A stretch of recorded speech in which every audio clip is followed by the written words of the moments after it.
Mic check. Is this thing on? Nothing but love.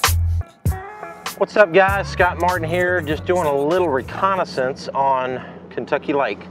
You know, I came up from Florida, spent the last day of practice at Pickwick, which was last Sunday, and then being that I was so close to Kentucky Lake, I decided to shoot over here and graph around a little bit. You know, the thing about summertime fishing is that it just takes a lot of time to find schools of fish out here. It's not like you're going down a bank and you're just casting what looks good. You got to get out here and spend time on your graphs.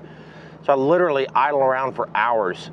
And in practice, a lot of times you don't even really fish that much. You really just graph around, idle around, look at your screens, try to mark as many schools of fish as you can, drop waypoints when you do find them. It's a time-consuming way of fishing, but it's fun. I enjoy it. Crankbaits, big football jigs, big spoons.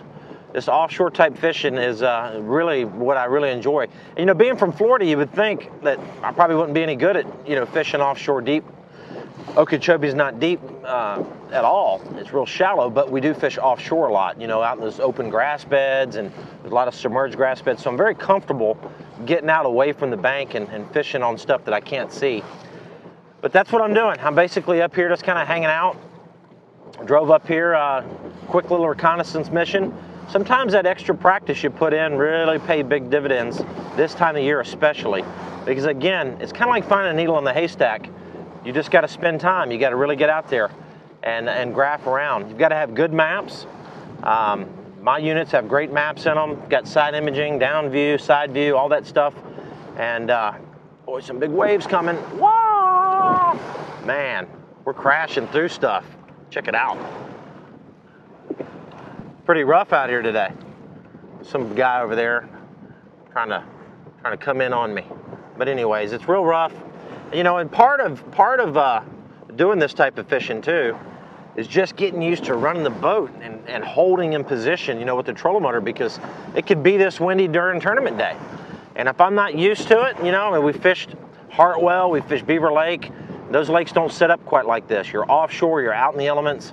Real windy day like today, it really takes some skill to position the boat. You know, you've got to have good boat positioning. And so a lot of this, more than maybe even just finding the schools of fish, is just getting comfortable with what I'm doing. Getting my arm in condition. When you crank a lot, these big plugs, these big 20-foot diving crankbaits, they pull hard. And it takes a lot of, you know, conditioning to get your arms right. So anyways, that's what I'm doing. Hanging out. I'm going to be jetting back to Florida. I'm going to leave my truck up here. Actually, I'm going to drive it to Pickwick, drop it off, jump on a plane, fly home for the weekend, hang out with the family, and I'll be back up here. But Pickwick is our next event, and then in about 30 days, we are here on KY Lake. So we'll see you guys. My co-pilot in the plane of life, right? Yeah, it's time to take flight. Be my co-pilot in the plane.